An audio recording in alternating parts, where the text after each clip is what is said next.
25 to Washington. A loss would clinch their first losing season since 2015 when they went 4-12. Meanwhile, they play the Ravens after a 5-1 start to the season. Baltimore 1-4 since, losing 3 straight. Right now outside the playoff hunt at 9th in the AFC standings. And after missing the Steelers game last week due to a 10-day COVID quarantine, Lamar Jackson has been activated and is expected to start in tonight's game. And to Graziano, let me come back to you first on that. What is the expectation relative to Lamar Jackson, his availability tonight? Because obviously that is critical for a game the Ravens desperately need to win.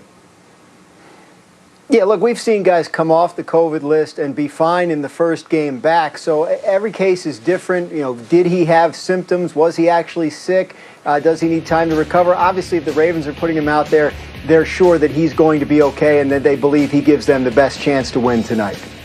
So let's go around the horn and find out who we think is going to win tonight. Let's get our picks here. And Jeff Saturday, I will start with you. Ravens, Cowboys to finish up the weekend. Who do you like? I'm going Baltimore Ravens, and I'm hoping the Ravens get back to physical football. You know, we talk about the black and blue division with they and the Steelers. Now, the Steelers don't want to run the ball. The Ravens want to develop Lamar Jackson as a quarterback. How about we just line up and go hit people in the mouth? You're also going to get Brandon Williams and hopefully Calais Campbell back in the fold on the defensive front. They need to totally dominate this Cowboys offensive line. This needs to be a physical throttling by the Baltimore Ravens. I think they give it, and I'm giving them the win tonight. McElroy, who you got? I think it's going to be a beatdown in favor of the Ravens. I look at this team, and they still have so much to play for, and their backs are against the wall. They absolutely have to have it. The Cowboys, with the resurgence of what we've seen from the Giants and the Redskins, their hopes of getting to the playoffs are done. They're finished. They're playing for next year, really. So I'm thinking that Baltimore comes out and does work tonight. Their best performance in quite some time. And they remind us just how good they are when they put it all together. Graziano, what do you think? $1 in the jar for McElroy for not getting Washington football team there, but I think it's Baltimore. I think they're definitely, the Cowboys are shot. Zach Martin going on IR was the last straw if it hadn't already been hit, and I just don't think they have enough to hang with a team that still has something to play for. I'll tell you one thing. I look at the schedule. I think the Washington football team benefited yesterday by having all this additional rest. Shame on the Cowboys if they're not ready to play tonight, having 12 days between games while the Ravens are playing on a short week with only 6. That made a difference last night, and I think it makes a difference tonight. I'm taking the Cowboys to win tonight, and I'm putting the pressure on you, Dallas. Set up because of the play-action pass. This offense runs through Chubb. Look how wide open guys are, and look at the protection. They had an 80% pass efficiency rate blocking on Sunday. Just absolutely incredible. I mean, how hard is it to throw these touchdowns? Look how wide open. And by the way, that's a big man catching it right there, Greeny. You see the athleticism right there? McElroy, you see that too? We make them look good everywhere. That's how we do it. 4 pancakes, 5 pancakes. But in all honesty, absolutely. But in all honesty, he had 3 touchdowns with 3+ yards of separation. That shows you how effective this play-action pass is working. Bill Callahan, their offensive line coach and run game coordinator, has set this thing up through Chubb and Hunt. It is a thing of beauty, and give credit to my man because he did perform. Look, it's a total organizational success right now as they sit at 9-3. I think Kevin Stefanski is in the conversation for Coach of the Year. Dan Graziano, what are we seeing there, and what does this formula look like to you going forward? Look, they do have a formula that they lean on. As Jeff refers to, it works off the run game with Chubb and Hunt. But I think what you saw Sunday is they have the ability to work off of that formula and still surprise you. Everybody thought this was going to be a run game on both sides of the ball. Stefanski comes out chucking it because he knows the Titans don't have a pass rush, and when Baker Mayfield is comfortable, he can get things done. So he's thinking ahead of the game. I think that's why Stefanski was a good hire. They didn't hire him because they liked his offensive scheme. They hired him because they thought he was a good coach and a good leader. Really important lesson for a lot of teams over the next 3-4 weeks as we head into coaching search season.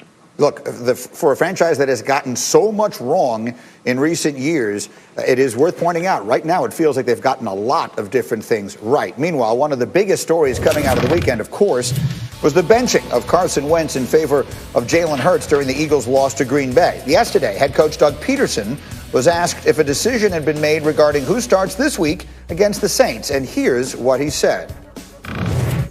No, I have not made a decision yet. not prepared right now to make any statement or decisions on that. I'm still processing a lot of things and going through a lot of things before I make that decision. So that when I know, you'll know. Sure. I'm not asking what the decision is, but what goes into that decision? I would like to keep those private, so that's just between me and me. I'm using that from now on. Going well Anytime there. I don't want to share any information, I'm just going to say I'm going to keep that between me and me. In the meantime, Dan Graziano, my insider, let me come to you. What are we hearing? What should the expectation be for Philly this Sunday against New Orleans?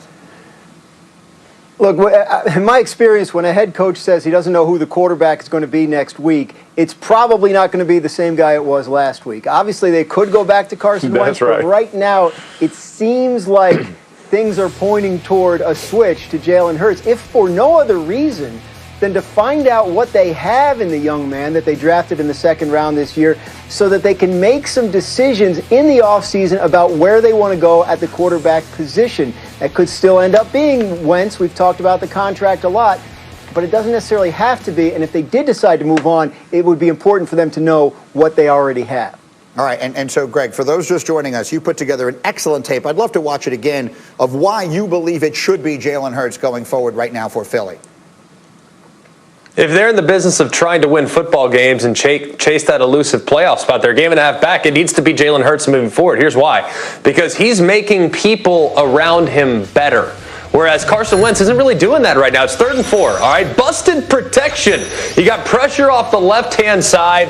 Mike and a nickel coming at you. The running back, what are you doing Saturday? You trying to get me killed in protection? Tighten up, all right? The running back doesn't see the guy coming some way, somehow. Jalen Hurts unfazed. Throws an absolute strike down the left-hand side to Jalen Reagor. But here's where he really helps the offensive line, is that when the defensive line gets overly aggressive and they try to rush the passer and they get pushed past the quarterback, Jalen Hurts has the suddenness and the athleticism to make you pay. Right there, might have been a sack if it's Wentz. Instead, with Jalen, it's a 1st and 10. Same situation here. You see the defensive end on the near side. He gets pushed past the quarterback. Next thing you know, the Red Sea widens and Jalen Hurts is able to move out to his right, buy a little time, and throw a beautiful throw down the field for his first career NFL touchdown. Jalen Hurts right now, when he went into the game, he made the Eagles' offensive personnel better.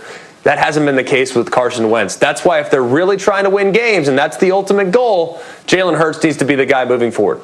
You know, and Jeff, sometimes we talk about how things will play in the locker room. Well, you're the locker room, right? You're an offensive lineman, and it just can't be ignored that for whatever reason, the Eagles just looked like they played better around Nick Foles than they did around Wentz, even though clearly Wentz is the more talented and skilled player. And now, in this tiny little sample size, it looks the same around Jalen Hurts. So take me inside that locker room, Jeff Saturday. If you're on that team, what are you thinking?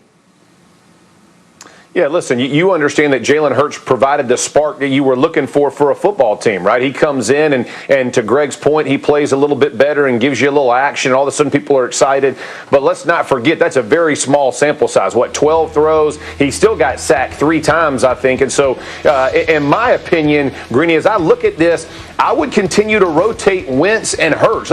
Listen, there's not a more popular guy in the world than a backup quarterback when the starting quarterback is struggling. But when people begin to prepare for Jalen Hurts and they begin to see what he does and his tendencies, all these defenses will lock down because they're not going to be helped by receivers. Their offensive line is struggling, so I'm not sure you really get a big difference in whichever guy. I would think you have the defensive coordinators prepare